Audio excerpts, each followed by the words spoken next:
Hai semuanya, Assalamualaikum warahmatullahi wabarakatuh. Ketemu lagi dengan saya Siti Nuryani dalam pembelajaran PPKN di kelas 8.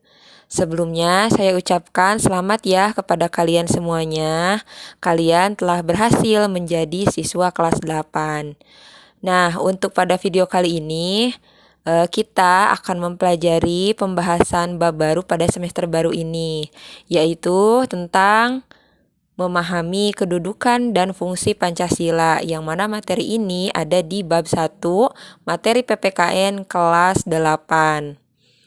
Sebelum dimulai pembelajarannya, disilahkan kepada kalian untuk menyiapkan alat tulisnya ya, agar ketika saya menjelaskan, kalian dapat menulis poin-poin pentingnya.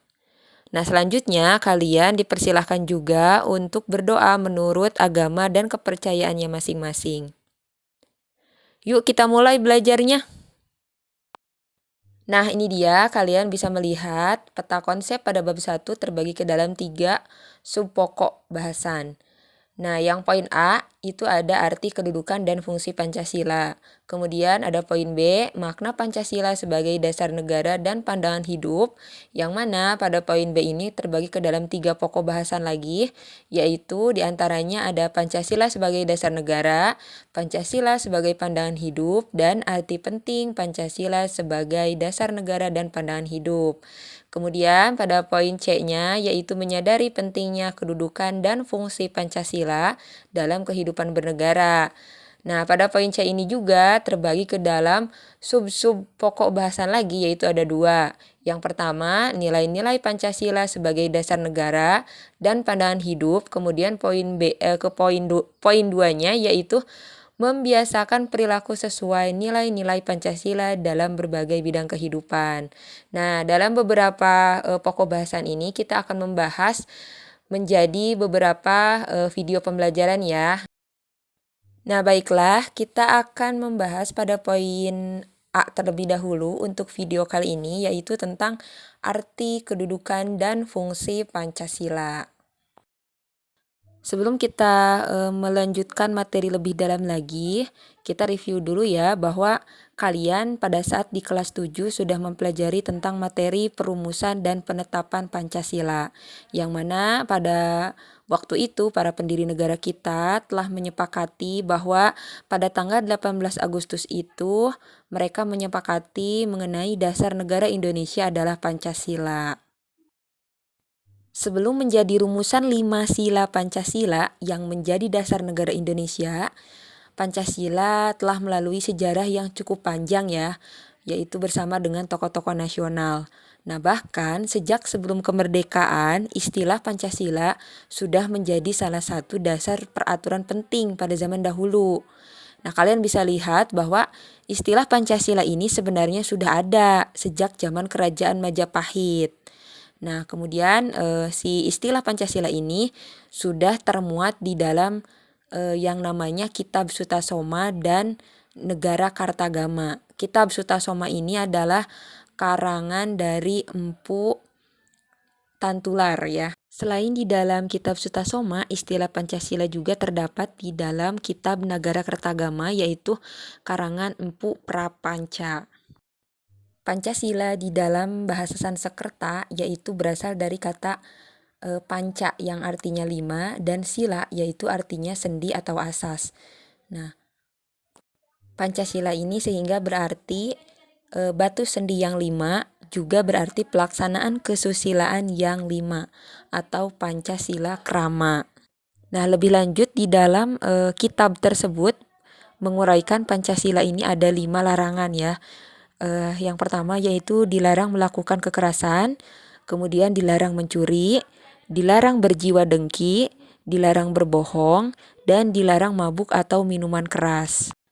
Istilah Pancasila ini selain ada di dalam Kitab Sutasoma dan Kitab Nagara Kertagama, istilah Pancasila dalam kehidupan kenegaraan dikenalkan pertama kali oleh Insinyur Soekarno, yaitu pada saat sidang BPUPKI atau Badan Penyelidik Usaha-Usaha Persiapan Kemerdekaan Indonesia, tepatnya yaitu pada tanggal 1 Juni 1945. Sehingga setiap tanggal 1 Juni ini selalu kita peringati sebagai hari lahirnya Pancasila. Menurut Insinyur Soekarno bahwa Pancasila ini adalah isi jiwa bangsa Indonesia yang turun-temurun sekian abad lamanya yang terpendam bisu oleh kebudayaan Barat. Nah, dengan demikian Pancasila tidak saja falsafah negara ya, tetapi lebih luas lagi yaitu falsafah bangsa Indonesia. Secara umum, fungsi peranan Pancasila menurut TAP MPR tentang sumber hukum nasional dan tata urutan perundangan dinyatakan bahwa Pancasila ini berfungsi sebagai dasar negara.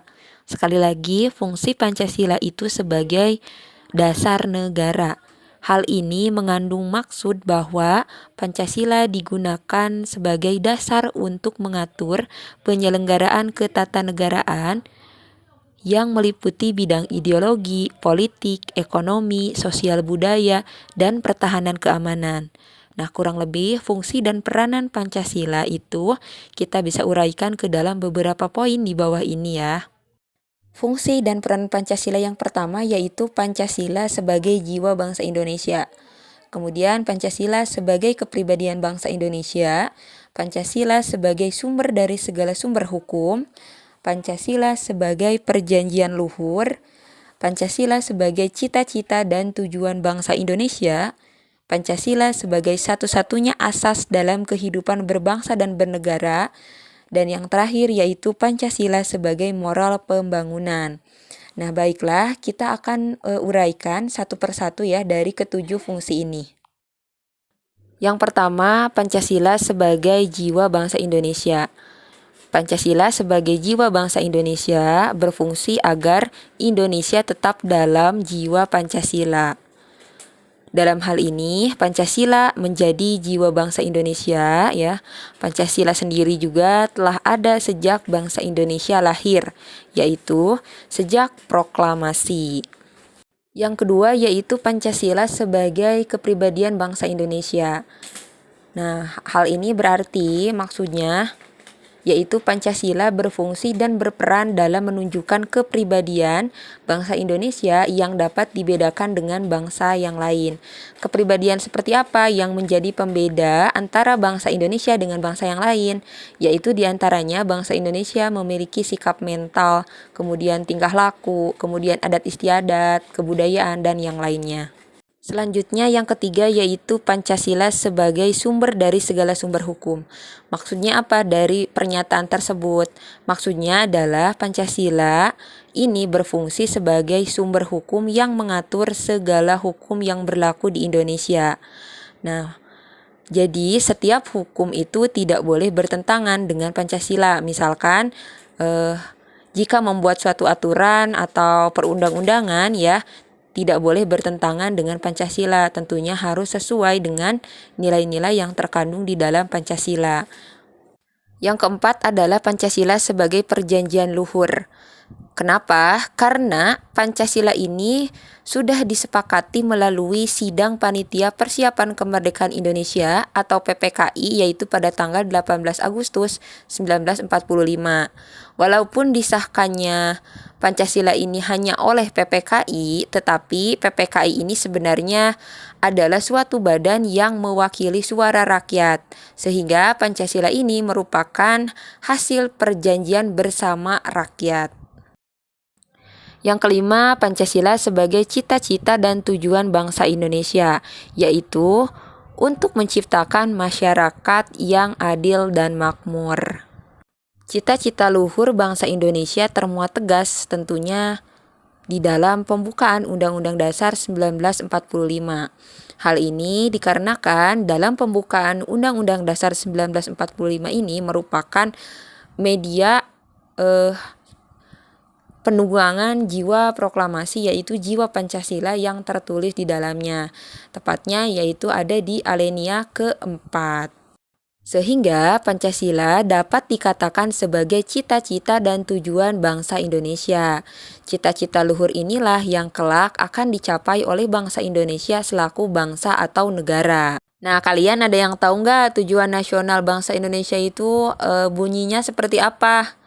Nah, Tujuan bangsa Indonesia itu terdapat ya tadi sudah dijelaskan ada di alinea keempat, yaitu melindungi segenap bangsa Indonesia dan seluruh tumpah darah Indonesia, memajukan kesejahteraan umum, mencerdaskan kehidupan bangsa, melaksanakan ketertiban dunia yang berdasarkan kemerdekaan, perdamaian abadi, dan keadilan sosial. Nah, itulah tujuan atau cita-cita nasional atau bangsa Indonesia. Selanjutnya yang keenam, Pancasila sebagai satu-satunya asas dalam kehidupan berbangsa dan bernegara, yaitu maksudnya adalah kita ini harus mewujudkan atau melaksanakan Pancasila ini secara murni dan konsekuen, ya tidak terkecuali bahwa seluruhnya warga negara harus melaksanakan nilai-nilai yang terdapat di Pancasila tersebut. Dan yang terakhir, Pancasila sebagai moral pembangunan, yaitu Pancasila dijadikan kerangka acuan tolak ukur parameter arah dan tujuan dari pembangunan. Jadi maksudnya Pancasila ini dijadikan patokan gitu ya dalam membangun moral perilaku masyarakat dari bangsa Indonesia itu sendiri. Nah, demikianlah materi mengenai arti, kedudukan, dan fungsi Pancasila. Nah, baiklah kita simpulkan untuk materi kali ini bahwa Pancasila ini merupakan 5 dasar negara yang berisi pedoman atau aturan tingkah laku yang penting dan baik bagi masyarakat Indonesia. Sehingga Pancasila ini digunakan sebagai petunjuk arah semua kegiatan atau aktivitas hidup dan kehidupan dalam segala bidang. Kedudukan Pancasila sebagai dasar negara di dalamnya mengandung makna sebagai ideologi nasional, cita-cita, dan tujuan negara. Nah, Pancasila sebagai negara dan pandangan hidup bangsa perlu kita pertahankan. Kenapa? Karena jika tidak, maka bangsa Indonesia akan mudah terpecah belah dan tidak memiliki tujuan dalam bernegara dan berbangsa. Oleh karena itu, marilah kita sebagai warga negara untuk selalu mengamalkan nilai-nilai Pancasila dalam segala aktivitas kita dalam kehidupan sehari-hari. Demikianlah penjelasan atau kesimpulan dari video pembelajaran kali ini. Mohon maaf bila ada kekurangan ya. Sampai jumpa lagi dalam pembahasan materi berikutnya. Assalamualaikum warahmatullahi wabarakatuh.